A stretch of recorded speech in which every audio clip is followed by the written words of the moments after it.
Hello everyone, welcome to Ogidi Online TV. Let's learn the Luo language.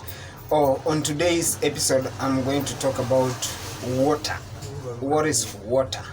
Okay, in the Luo language, we call water pi. So when we say pi modo, we really mean drinking water.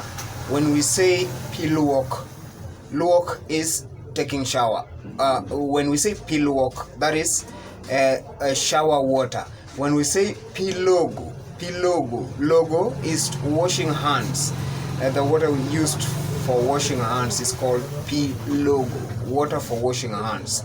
We also have pi mangich. Pi mangich is cold water.